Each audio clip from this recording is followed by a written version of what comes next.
Bonjour et bienvenue. Cette vidéo, consacrée à la publication de rapports vers Word, Excel, HTML, fait partie d'un ensemble de films ayant comme objectif d'étudier en détail les fonctions principales de productivité de l'outil Envision. Dans cette séquence, nous allons nous concentrer sur les fonctions de production de rapports plutôt que sur le projet lui-même. Toutes les fonctions que nous verrons sont génériques et valables pour tout type de projet, quels que soient les modèles, l'architecture d'entreprise, l'ingénierie système, le génie logiciel, l'analyse de risque, etc.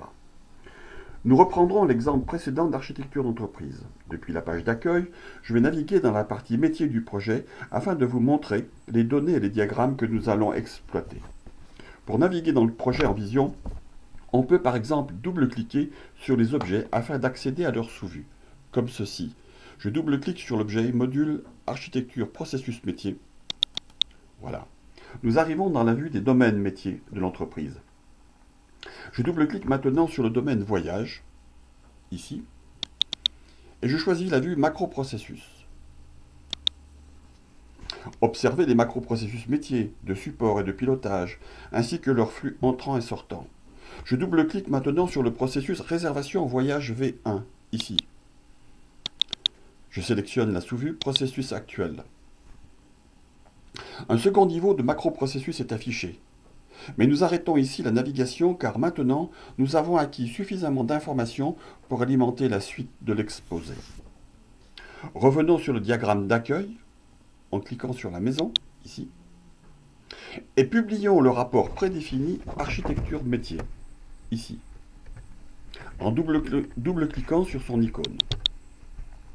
Je clique sur OK, je valide, et Envision commence la compilation du document. Ceci ne devrait pas prendre longtemps, quelques secondes, et une fois terminé, Envision ouvre Word avec le contenu généré. Regardons rapidement le résultat produit. Une première page au format de l'entreprise. Elle comprend en-tête, pied de page, ici, titre, trame, renvoi, logo, etc. La page suivante montre, le cas échéant, des tableaux d'approbation et d'évolution. Enfin, la troisième page générique affiche la table des matières, ici. Dans la quatrième page, nous entrons dans le corps du document, avec la numérotation automatique des chapitres et l'information que vous souhaitez y mettre. Ici, différents chapitres destinés à informer le lecteur sur la finalité de l'étude sont affichés. En poursuivant, nous arrivons à l'affichage de diagrammes, comme ici, les domaines métiers, avec un sous-chapitre qui résume les domaines métiers du diagramme précédent. Poursuivons pour atteindre les processus. Voilà un premier diagramme de processus. Le principe est le même. On affiche d'abord le diagramme selon un ordre donné, et ensuite on affiche l'information adéquate pour chaque processus du diagramme, comme ici. Toute autre organisation est possible, c'est du paramétrage. Chaque chapitre est décrit par un texte d'en-tête pour faciliter la compréhension du lecteur. Ensuite, je passe rapidement sur les autres chapitres car il y en a beaucoup dans ce document. Voilà, je passe rapidement pour arriver jusqu'à la fin du document ici, avec un chapitre, le chapitre 7, terminologie spécifique au projet. Document et terminologie spécifique au projet. Voilà un exemple de paramétrage de rapport. La question est, est-ce difficile de créer un tel rapport? C'est le sujet que nous allons aborder maintenant. Voici le principe du formateur de document. Il y a deux phases. La phase de conception d'une macro par un administrateur. Cette macro contiendra l'ensemble de l'information du document. Et ensuite, l'exécution ultérieure de la macro à la demande des utilisateurs pour la génération physique du rapport. Le but est de créer un fichier macro qui contiendra la structure du rapport afin de générer un document Word ou Excel avec une extension HTML. Je précise qu'il est recommandé, voire indispensable, d'avoir un minimum de connaissance du langage HTML pour créer un document vers Word ou Excel. Le formateur de document Prepare Documentation, ici en bleu clair, il est représenté ici, permet d'organiser la macro en sections, ici en bleu turquoise. Chaque section a des fonctionnalités prédéfinies. Il existe 7 types de sections à organiser en fonction du besoin dans la macro. Une section du type diagramme ou item peut faire des requêtes dans la base de données et faire appel à un fichier template, ici en bleu, ici, qui contiendra les commandes HTML de formatage des données récupérées. L'architecture finie, on enregistre la macro dans un fichier DFX, ici. Maintenant, nous pouvons générer le document Word en HTML. De nouveau dans Vision, je vais ouvrir un fichier macro déjà préparé afin d'étudier son contenu. Depuis l'explorateur, ici, dans Report, ici, j'ouvre le document avec Modified Report, ici. Le formateur s'ouvre et affiche les sections du document ainsi que ses commandes. Un document doit toujours commencer par une section de type marqueur, ici. Ensuite, nous avons le choix. Ici, nous avons une section de type text file qui contient le code HTML de l'ensemble des définitions de Word. Un module de formation spécifique à la génération de rapports aborde en détail ce sujet. Puis nous avons une section texte ici, qui contient le titre du document.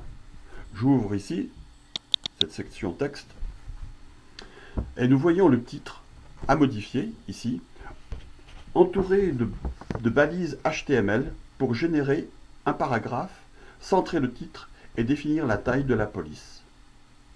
Je ferme la fenêtre. La prochaine section est de type Items, ici.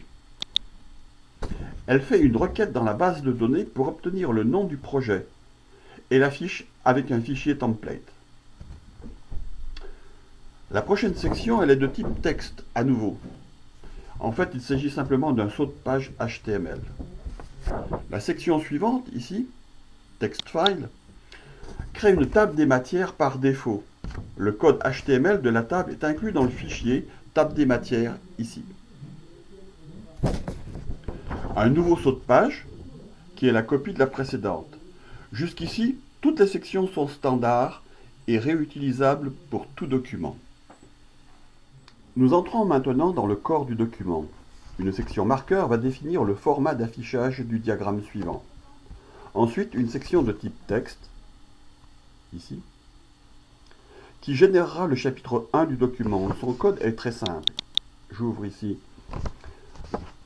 la section.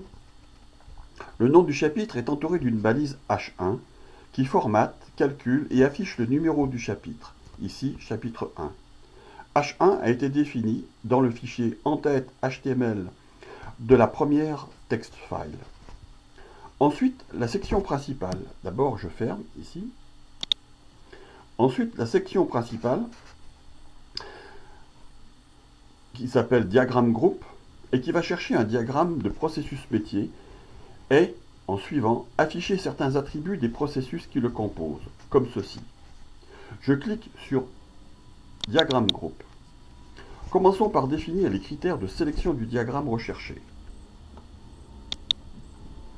Je peux sélectionner, je peux prendre des critères par sous-vue, par modèle, par classe, par hiérarchie.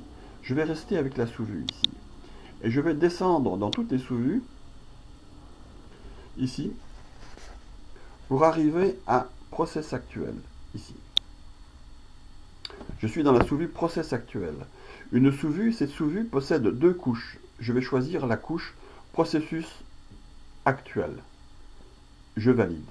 Il existe d'autres attributs que je prends par défaut. Et je valide. Je clique sur OK. Maintenant, je vais vérifier que mes critères sont bons. Je clique sur Bulk List, ici. En Vision affiche la sous-vue, le diagramme que j'ai sélectionné. Donc, c'est correct. Il est possible de définir la façon de générer de multiples diagrammes en cliquant sur Layout. Je clique sur Layout. Ici, je prends tout par défaut. Je clique sur OK pour fermer la fenêtre. Maintenant, nous allons sélectionner le type d'objet que nous souhaitons décrire après le processus. Ici, ça sera un processus. Donc, je clique ici sur Select Item. Je clique sur Criteria. Une boîte de dialogue me permet de choisir le type de critères. Je peux choisir ici par classe, par type, par date de création, etc. Je vais choisir par classe, ici. Et je descends jusqu'à obtenir la classe des processus. P, voilà, elle est déjà sélectionnée. Je valide en cliquant sur OK. Je prends les autres paramètres par défaut. Bien, maintenant nous avons sélectionné nos critères. Il nous reste à définir le format pour le diagramme. Il est décrit dans le marqueur 2.0. Pour les processus, nous allons sélectionner un fichier template comme ceci. Je clique sur Pick Template by Class, ici. Une boîte de dialogue s'ouvre. Je sélectionne la classe auquel je veux associer le template. Il s'agit de la classe processus. Voilà. Je sélectionne la classe, je vais associer la classe process. En Visio affiche alors le nom du template ici, le nom de template qui est prédéfini, qui s'appelle processus.txt. Je vais maintenant ouvrir le contenu de ce fichier. Ici. Voici le code HTML qui va formater les données des processus. Le code indique que nous allons afficher le nom, ici, le nom du processus en gras avec la fonction %title, puis le contenu de l'attribut libellé, ici. Et enfin, l'attribut finalité. C'est fini, je peux refermer ici et retourner dans Word, dans Visio. Nous terminons, je ferme la fenêtre, ici, et je clique sur OK. Nous terminons cette macro, pardon, je clique encore sur OK. Nous terminons la macro, ici, avec une section de type texte, fin HTML. Je peux vous l'ouvrir. Voilà, c'est pour terminer le document HTML. Je ferme la fenêtre. Je suis maintenant prêt à générer le document en cliquant sur Export depuis l'outil de création de macro. Je clique sur Export. Je clique sur OK et je valide. Word s'ouvre rapidement, vous l'avez vu. Nous pouvons voir le résultat. Nous avons bien l'entête ici de notre travail. La première page avec le nom du projet. Ensuite, nous avons une table des matières que nous pouvons mettre à jour ici. Je mets à jour la table des matières. Je vois que j'ai un seul chapitre à la page 3. C'est le chapitre 1 dans lequel, ici, apparaît le processus métier avec le diagramme, ici, et enfin, la description de tous les processus de ce diagramme. C'est la fin du document. Notre objectif est atteint. Voilà, nous avons vu comment créer la structure d'un rapport dans une macro. Une fois terminé, nous l'avons généré vers Word. C'est exactement la même démarche à appliquer pour générer un tableau Excel.